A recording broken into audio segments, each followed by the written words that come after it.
இந்த நிகழ்ச்சிக்கு என்னை பெரிதும் மதித்து அழைத்த ஐயா அவர்கள் உடற்கல்வி ஆசிரியர் அவர்களுக்கும் என்னுடைய முதற்கண் வணக்கம் தெரிவித்துக் கொள்கிறேன்.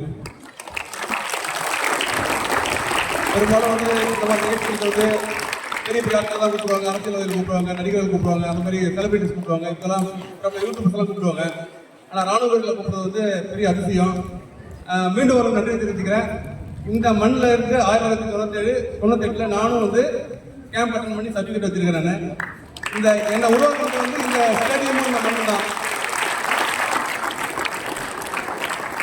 என் பேர் பாபு, முன்னாள் படை வீரர். நான் இந்திய ராணுவத்தில் வந்து 18 ஆண்டுகள் வந்து நான் வந்து சர்வீஸ் பண்ணிருக்கேன்.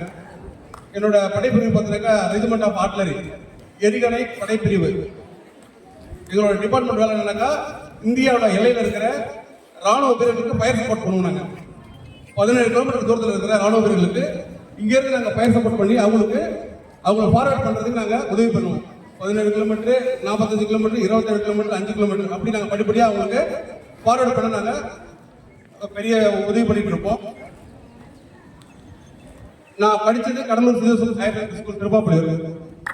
வெறும் காலில் இந்த ஸ்டேடியத்துக்கு வந்து காலையில் தினமும் பயிற்சி எடுப்பேன். என்னோட நண்பர் முருகன் இங்கே இருக்காரு, அவரும் எனக்கு உறுதுணையாக இருப்பார், நானும் அவருக்கு உறுதுணையாக இருப்பேன்.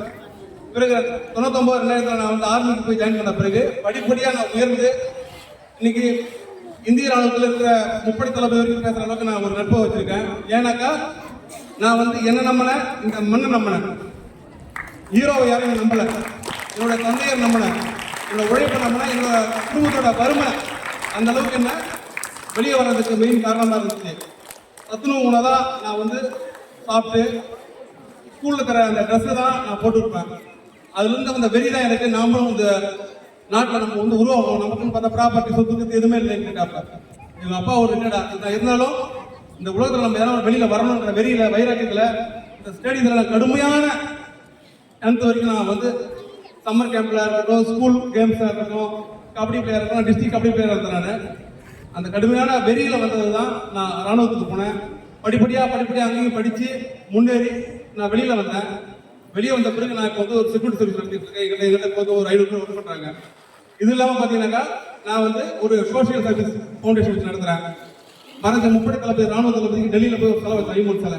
இப்பயும் ஆப்ரேஷன் சிந்துக்காக ஒரு சிலையை உருவாக்கி கடலூர் மண்ணிலிருந்து புதுதில்லிக்கு முப்படைக்கும் நாங்கள் சமர்ப்பிக்கிறோம். இதுக்கெல்லாம் யார் காரணம்? நம்முடைய ஆசிரியர்களும் நம்ம உருவாக்குகின்ற இந்த உடற்கல்வி ஆசிரியர்களும் நம்முடைய ஸ்டேடியம் தான் காரணம். திரும்பியா சொல்றேன்னாக்கா உங்களுக்கு நீங்க பெருசா நம்புற நடிகர்கள் அவங்க உங்களுக்காக வரவே மாட்டாங்க. நீங்க உங்களை வச்சு அவங்க பணம் சம்பாதிச்சு அவங்க வாழ்க்கையில முன்னேறுவாங்க, மேல போயிட்டு தான் இருப்பாங்க.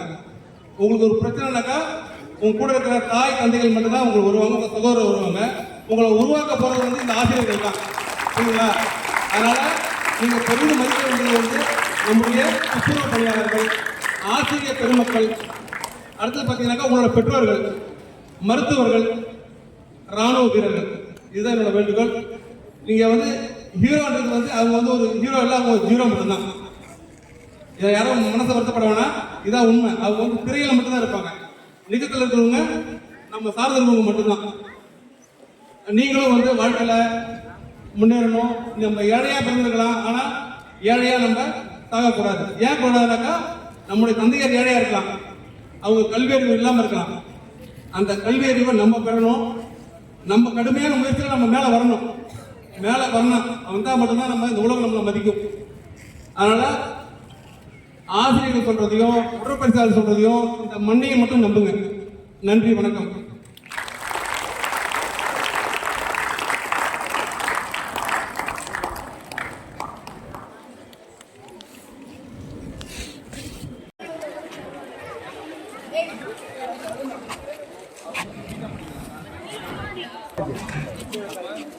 படிக்கிற காலத்துல வந்து நம்ம என்ன எங்கே போக போகிறோம்னா நம்ம முடிவு பண்ணிக்கலாம்.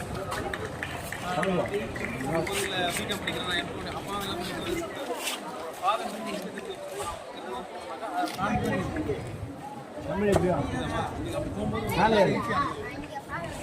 அதுக்கு வந்து நீங்கள் கடுமையாக அது 3 வருஷம் தான் கிளம்பிங்க. வந்து நேரம் தவறாக வீட்டுக்கு 6 மணிக்கு போய் அங்கே பார்த்தா 5:59 அப்புறம் வந்து என்னன்னாக்கா நம்ம வீட்டுனாக்கா நம்ம சொல்லுவாங்க உயிரே பண்ணுறோம் உண்மைக்கு விலை என்றைக்குமே இருக்கு, பொய்க்கு அது விலை கிடையாது, பொய்க்கு விலையே இல்லை. நம்ம என்ன சொல்லி